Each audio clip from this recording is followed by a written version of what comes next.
Good morning. तो आज का हमारा टॉपिक है तुल्यांकी भार। ठीक है, इसको इंग्लिश में कहते हैं इक्विवेलेंट वेट, वेट या मास। ठीक, इसके पहले हमने कई सारे कंसंट्रेशन टर्म डिस्कशन किए थे, जैसे भार प्रतिशतता या उसको द्रव्यमान प्रतिशतता कहें, या आयतन प्रतिशतता, मोलरता, है ना। ये सारे कंसंट्रेशन टर्म हमने डिस्कस किए थे और इस पर कई सारे सवाल भी किए थे। आई होप आप लोगों ने वो सारे क्वेश्चंस कर लिए होंगे। जो क्वेश्चन मैंने आप लोग को दिया था वो मैं नेक्स्ट लेक्चर में डिस्कस करूंगा। ठीक है, तो आज का हमारा टॉपिक है तुल्यांकी भार। ठीक है, मेन हमारा जो टॉपिक है वो नॉर्मलता पे है। ठीक है, लेकिन नॉर्मलता को समझने से पहले हमको दो चीज़ें समझनी पड़ेंगी। एक तो तुल्यांकी भार और दूसरा ग्राम तुल्यांकों की संख्या। ठीक है, एक है इक्विवेलेंट मास, है ना, और दूसरा है ग्राम तुल्यांकों की संख्या। उसके बाद हम नॉर्मलता पे आएंगे, उस पर भी क्वेश्चंस करेंगे। आइए देखते हैं क्या होता है। तुल्यांकी भार क्या होता है। तुल्यांकी भार का फॉर्मूला होता है अणुभार बटे में n। ठीक है, इस n का मतलब है संयोजकता। ठीक है, इस n का मतलब क्या है, संयोजकता। संयोजकता क्या होता है, देखिए, संयोजकता होता है कि कितने एटम कोई ले रहा है या कितने इलेक्ट्रॉन एक्सेप्ट कर रहा है या कितने इलेक्ट्रॉन डोनेट कर रहा है। ठीक है, जैसे एक एग्जांपल समझते हैं। अगर हम सोडियम को देखें, सोडियम का जो परमाणु क्रमांक होता है वो 11 होता है। ठीक, 2 8 1। अब ये दो काम कर सकता है, या तो ये 7 इलेक्ट्रॉन लेके 8 अष्टक अपना कंप्लीट करेगा, और या तो 1 इलेक्ट्रॉन अगर दे देगा तब भी इसका अष्टक कंप्लीट हो जाएगा। तो इसके लिए आसान क्या है, 1 इलेक्ट्रॉन को दे देना। ठीक है, इसके लिए आसान है 1 इलेक्ट्रॉन को दे देना। तो ये 1 इलेक्ट्रॉन दिया, इसलिए इसकी संयोजकता कितनी हो जाएगी, 1। ठीक है, इसी तरह से क्लोरीन है।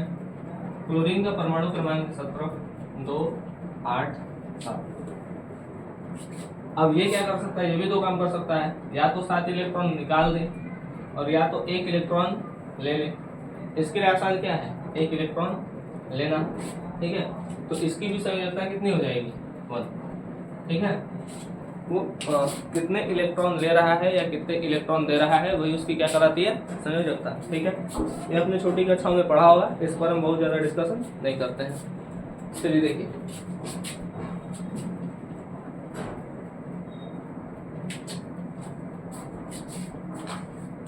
तो तुल्यांकी भार का फॉर्मूला है अणुभार बटे संयोजकता। अब यह संयोजकता जो है, n का मतलब संयोजकता भी हो सकता है, n का मतलब अम्लता भी हो सकता है। अम्लता मतलब ये कि कोई क्षार कितने OH- आयन दे रहा है ना। अम्लता का मतलब होता है कोई क्षार कितने OH- अपने जलीय विलयन में दे रहा है। क्षारकता हो सकता है। ठीक है, क्षारकता का मतलब होता है कि कोई अम्ल कितने H+ आयन दे रहा है। ठीक है, अम्लता का अर्थ ये होता है कि कोई क्षार है ना, वो कितने OH- आयन दे रहा है, और क्षारकता का मतलब ये होता है कि कोई अम्ल कितने H+ आयन अपने जलीय विलयन में दे रहा है। ठीक है, अच्छा, या तो वो लवण हो सकता है। ठीक है, ये 4 चीजें हो सकती हैं। तो तुल्यांकी भार का फॉर्मूला हमको मिल गया अणुभार बटे n। n का मतलब यहाँ पे कोई भी संयोजकता हो सकता है, अम्लता हो सकता है, क्षारकता हो सकता है, या कोई लवण हो सकता है। ठीक है, चलिए हम इस पर क्वेश्चन डिस्कस कर लेते हैं। देख लीजिए इसमें,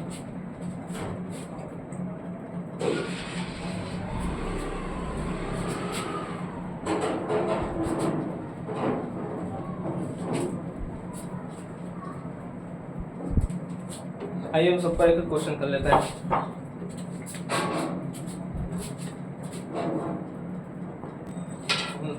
चलिए, तो ये हमारा कुछ क्वेश्चन है तुल्यांकी भार के ऊपर। पहला क्वेश्चन है कि NaOH का तुल्यांकी भार ज्ञात कीजिए।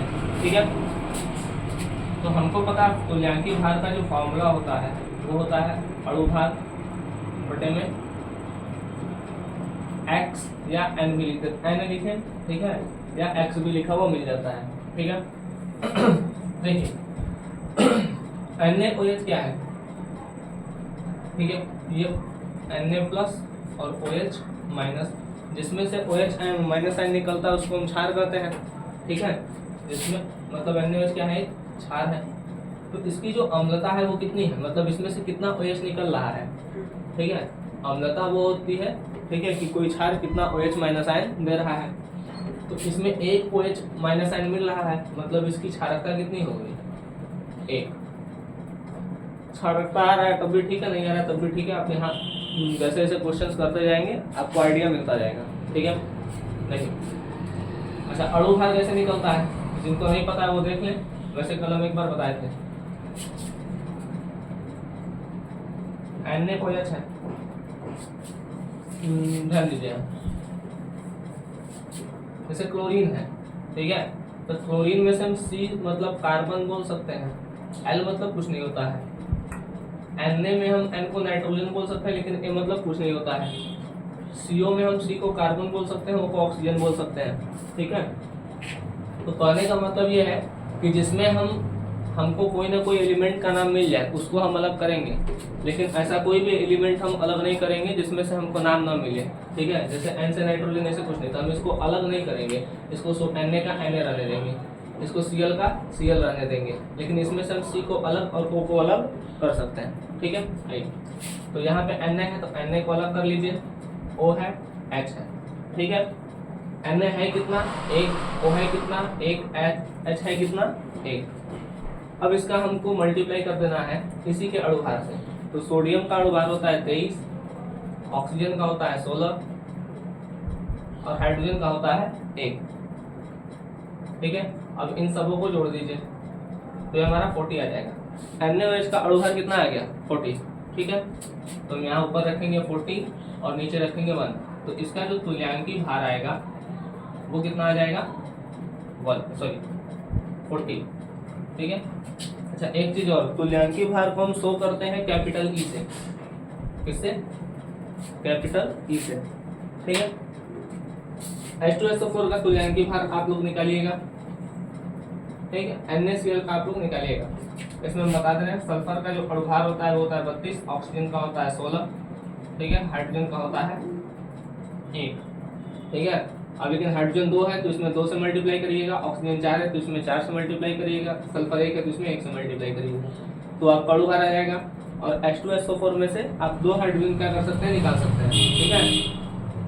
NaCl में एक Na, अच्छा ये सॉल्ट है, ठीक है, ये क्या है, सॉल्ट है।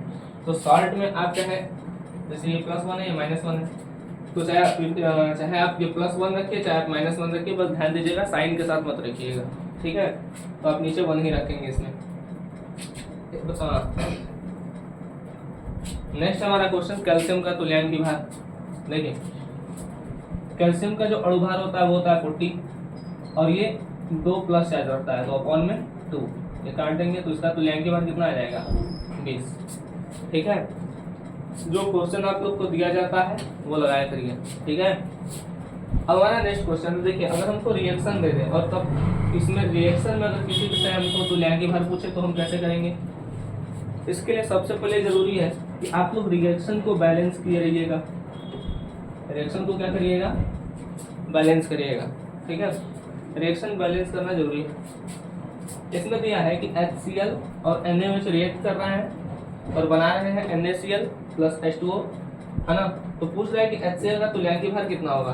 देखिए अच्छा, यहाँ पे HCl का एक H यहाँ के एक OH से रिएक्ट करके H2O बना रहा है ना। ये NaCl में से ये तो निकल गया, यहाँ का H यहाँ के OH से रिएक्ट करके क्या कर रहा है, H2O बना रहा है। मतलब यहाँ पे जो हम इसकी क्षारकता रखेंगे, मतलब बेसिसिटी रखेंगे, वो रखेंगे 1, क्योंकि इसका तो 1 मोल खर्च हुआ है ना, इसके 1 मोल के साथ रिएक्ट करने के लिए और H2O बना रहा है, ठीक है। फॉर्मूला वही होगा, अणुभार बटे में X या N। अणुभार है कितना, हाइड्रोजन का होता है 1, क्लोरीन का होता है 35.5, तो हमारा आ जाएगा 36.5, अणु भार हो गया 36.5 और x है 1, तो हमारा तुल्यांकी भार भी आ जाएगा 36.5। ठीक है, तो जब रिएक्शन देकर के आपसे पूछा जाए तो आप पहले रिएक्शन को चेक करिए कि वो बैलेंस है कि नहीं, बैलेंस नहीं तो आप लोग बैलेंस करिए। ठीक है, और फिर उसके बाद क्या करिए, जो भी पूछा जाए देखिए कि उसका कितना मोल कितने मोल से रिएक्ट करके क्या बना रहा है। ठीक है, और उसके बाद तब आप हल करिएगा। चलिए कुछ क्वेश्चन हम आपको दे रहे हैं जो आप घर से करिएगा।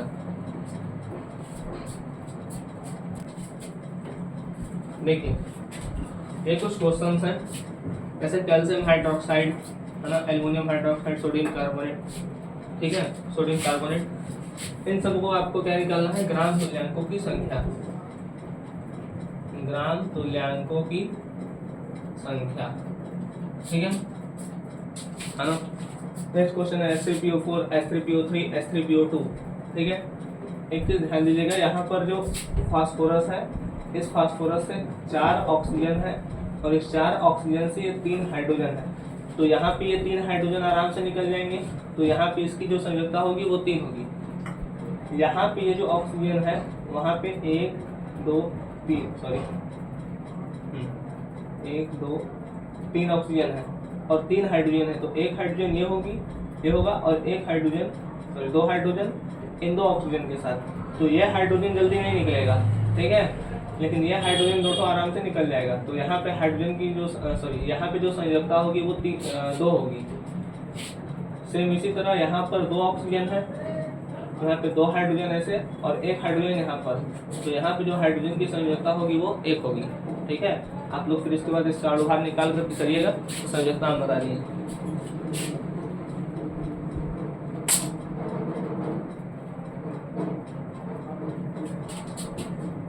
नेक्स्ट जो क्वेश्चन है वो है H2SO4 plus NaOH give rise to NaHSO4 plus H2O। ठीक है, जो रिएक्शन है ना, यहाँ पर देखिए, यहाँ पर आप चेक करिएगा कि ये पहले बैलेंस है कि नहीं। ठीक है, उसके बाद तब H2SO4 का तुल्यांकी भार ज्ञात करिएगा। ठीक, उसी तरीके से ये रिएक्शन भी है, ये आप स्क्रीनशॉट ले लीजिए है ना, इसको आप लोग करिएगा ट्राई। ठीक है,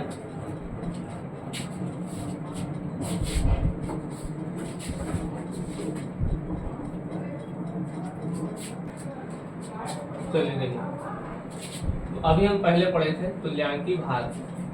ठीक है, तुल्यांकी भार हम निकालना सीखे। तुल्यांकी भार था अणु भार बटे में x, मतलब संयोजकता, वो अम्लता हो सकती है, क्षारकता हो सकती है, संयोजकता हो सकती है, या कोई सॉल्ट हो सकता है। ठीक है, नेक्स्ट हमारा जो है वो है ग्राम तुल्यांकों की संख्या, नंबर ऑफ इक्विवेलेंट वेट। ठीक है, इसका फॉर्मूला होता है दिया गया द्रव्यमान बटे तुल्यांकी भार। तो ध्यान दीजिए, एक क्वेश्चन है,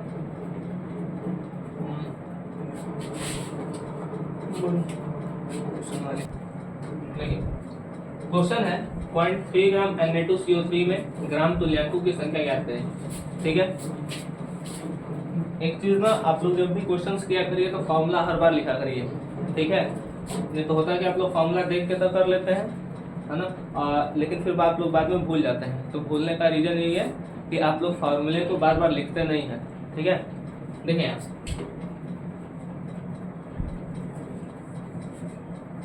ग्राम तुल्यांकों की संख्या बराबर है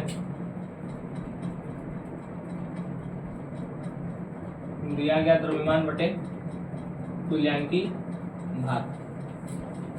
तुल्यांकी भार है तो तुल्यांकी भार हम अभी आपको निकालना बताया था। तुल्यांकी भार बराबर होता है अणु भार बटे में x, तो Na2CO3 का जब हम निकालेंगे तो हो गया 2 23 प्लस 12 प्लस 16 48 46 प्लस 12 प्लस 48 8 10 16 8 10 16 6 1 8 9 10। ठीक है, तो इसका जो अणुभार आएगा Na2CO3 का वो आएगा 106। ठीक, और Na2 है एक सोडियम पे 1 प्लस 2 सोडियम पे, तो और एक सॉल्ट है, ये हो गया 53, तो इसका तुल्यांकी भार आ गया 53। ठीक है, अब देखिए, अब हम फॉर्मूले में रख देते हैं इसको। इसका दिया गया जो द्रव्यमान है वो है 0.53। ठीक है, और इसका जो तुल्यांकी भार आया है वो आया है 53। इधर से हटाएंगे नीचे 10। ठीक है, 0.1 आएगा, ठीक है। तो इसमें जो ग्राम तुल्यांकों की संख्या आएगी वो आएगी 0.1। अब हम आपको एक क्वेश्चन दे रहे हैं, उसको आप सॉल्व करिएगा।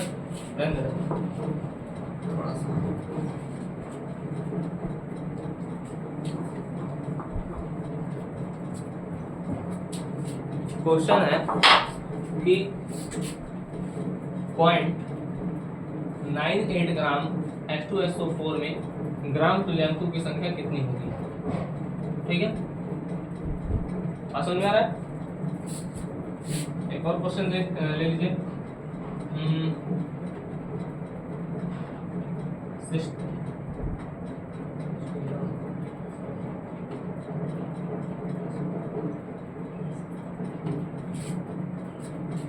58.5 ग्राम NaCl में ग्राम तुल्यांकों की संख्या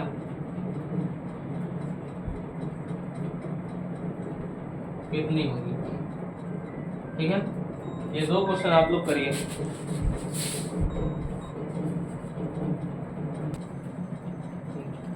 देखिए, अभी हम दो चीजें पढ़ चुके हैं, एक तुल्यांकी भार, ठीक है, इसका फॉर्मूला था अणु भार बटे में x, मतलब संयोजकता या क्षारकता या अम्लता या कोई सॉल्ट।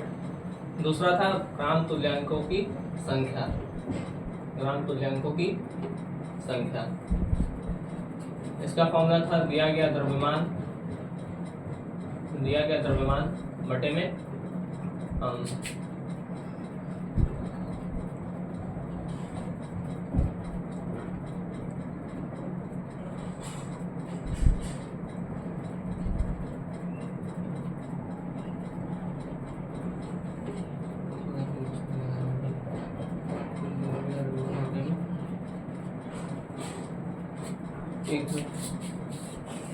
तुल्यांकी भार, तुल्यांकी भार, ठीक, देगा द्रव्यमान बटे में तुल्यांकी भार, ठीक है। अभी हम ये दो चीज पढ़ चुके हैं। तुल्यांकी भार मतलब फॉर्मूला था अणु भार बटे में x, दूसरा था ग्राम तुल्यांकों की संख्या, है ना, मतलब दिया उसका फॉर्मूला है दिया गया द्रव्यमान बटे में तुल्यांकी भार।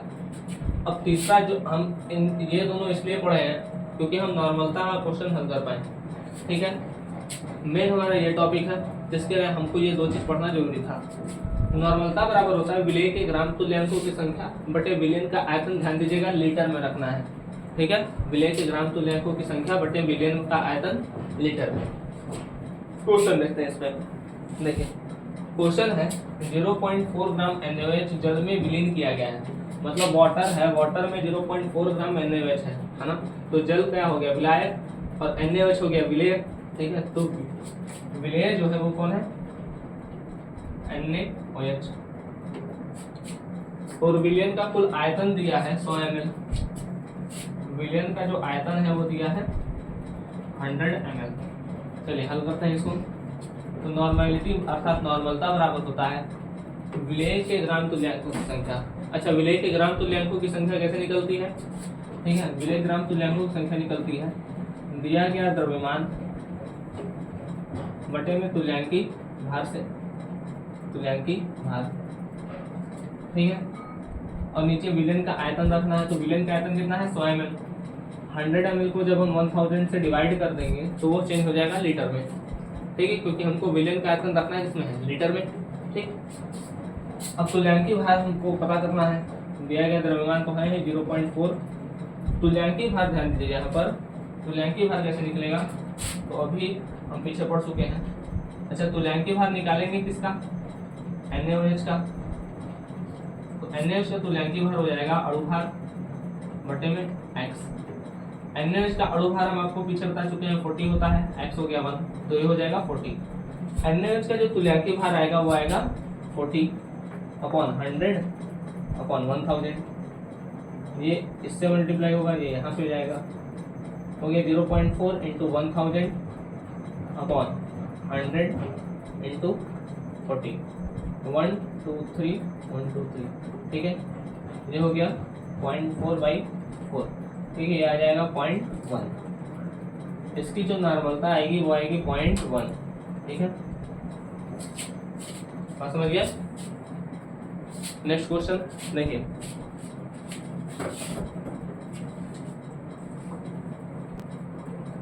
देखिए नेक्स्ट क्वेश्चन जो है वो है 98 ग्राम H2SO4 500 ml विलियन में उपस्थित है, तो विलियन की नॉर्मलता ज्ञात करें। ये आप लोग करिएगा, ठीक। अब हम देखते हैं नेक्स्ट टाइप का जो क्वेश्चन होता है। तो नेक्स्ट टाइप का क्वेश्चन देखने से पहले हम कुछ बात डिस्कस कर देते हैं। जैसे अगर सेमी नॉर्मल बोला तो उसके लिए n जो होता है वो n/2 होता है। क्वेश्चन में लिखा होता है n/2 है ना, कॉमा देके 100 ml। तो अगर n/2 लिखा है तो वो आपको नॉर्मलता दी हुई है, इसका मतलब है कि इसकी नॉर्मलता 1/2 है, ठीक है। चलिए अगर 2n लिखा है तो इसका मतलब यह है कि इसकी नॉर्मलता 2 है। n/100 लिखा है तो उसका मतलब है कि इसकी नॉर्मलता 1/100 है। n/10 लिखा है तो इसका मतलब यह है कि इसकी नॉर्मलता 1/10 है। तो सेमी नॉर्मल होगा तो 1/2, बाई नॉर्मल 2, सेंटी नॉर्मल 1/100 और डेसी नॉर्मल 1/10, ठीक है। चलिए क्वेश्चन देखिए इस पर।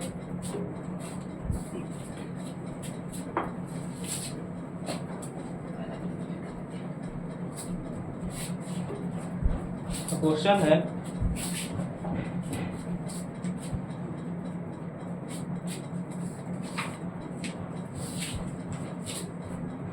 n/10 Na2CO3 विलियन के 250 ml बनाने के लिए निर्जल Na2CO3 को कितने द्रव्यमान की आवश्यकता होगी। देखिए अभी हम आपसे डिस्कस किए हैं कि अगर n/10 बोला है तो इसका मतलब ये है कि इसकी नॉर्मलता दी हुई है 1/10, ठीक। फॉर्मूला लिख लेते हैं। नॉर्मलता बराबर होता है विलेय के ग्राम तुल्यांकों की संख्या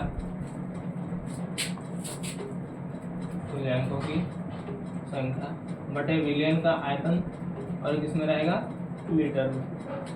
ग्राम तुल्यांकों की संख्या का फॉर्मूला क्या होता है, जो विलेय का ग्राम तुल्यांक होता है उसका मतलब होता है दिया गया जो भार है, ठीक है। लेकिन इसमें तो पूछ ही रहा है कि कितना द्रव्यमान चाहिए, तो दिया गया द्रव्यमान इसको हम x मान लेते हैं, बटे तुल्यांकी भार बटे विलियन का आयतन कितना है 250 ml, तो 250 को 1000 से डिवाइड कर दें, ये हो जाएगा लीटर में, ठीक है। और यहाँ पे नॉर्मलता 1/10 दिया है। हमसे भार पूछ रहा है तो तुल्यांकी भार हमको पता करना है। Na2CO3 का तुल्यांकी भार क्या होगा, ध्यान दीजिए यहाँ। तुल्यांकी भार का फॉर्मूला पीछे भी डिस्कस हुआ था। तुल्यांकी भार का फॉर्मूला था अणु भार बटे में x, ठीक है। Na2CO3 का पीछे निकाले भी थे, है ना, 106 आया था, अपॉन में x कितना है, ये 2, यह जाएगा 53, जो हो गया x अपॉन तुल्यांकी भार कितना है 53/250 अपॉन में 1000, ठीक है, ये हो गया 1/10, ठीक है। ये हो गया 1000 इंटू x अपॉन में 53 इंटू 250 इक्वल टू 1/10। इसको सॉल्व करिएगा, जो भी आंसर आएगा वो आपका x का आएगा, है ना। x का वैल्यू निकाल लीजिएगा, वही आपका नॉर्मलता आ जाएगा। सॉरी नॉर्मलता नहीं आएगा, द्रव्यमान आएगा ना, कि Na2CO3 का जो द्रव्यमान था वो कितना है, ये x मतलब द्रव्यमान आएगा। सुनिए देखिए, तो यहाँ से x का जो वैल्यू निकालेंगे वो आपका जो आएगा Na2CO3 का द्रव्यमान हो जाएगा ना। चलिए ये हो गया क्वेश्चन, ठीक है। तो हम 2 क्वेश्चन आपको दे रहे हैं, ठीक है, इसी बेस पर आप उसको भी करिएगा, ठीक है। देखिए क्वेश्चन है n/100 H2SO4 विलियन की ग्राम प्रति लीटर में सांद्रता ज्ञात करें, ठीक है। क्वेश्चन ध्यान से करिएगा। 100 ml, n/10 H2SO4 विलियन में कितने ग्राम H2SO4 उपस्थित है। ये जस्ट वैसे ही है जैसे मैं Na2CO3 वाला भी बताएं, और ये थोड़ा सा डिफरेंट है क्वेश्चन, ठीक है। सोचिएगा और करिएगा। जितना भी क्वेश्चन हम आप लोग को देते हैं, है ना, वो सारे क्वेश्चन को आप लोग किया करिए, ठीक है। और जहां पर आप लोग को लगता है कि ये चीजें नहीं समझ में आ रही हैं, है ना, वो चीज़ आप हमसे कमेंट सेक्शन में पूछ सकते हैं। ठीक है, आप लोग को लगता है कि जैसे अगर हमसे भी कोई गलती हो रही है या कुछ ऐसा हो रहा है तो वो भी आप लोग बता सकते हैं, हमको सजेस्ट कर सकते हैं। ठीक है, ओके, थैंक यू। तब तक के लिए आप लोग अच्छे से पढ़ते रहिए।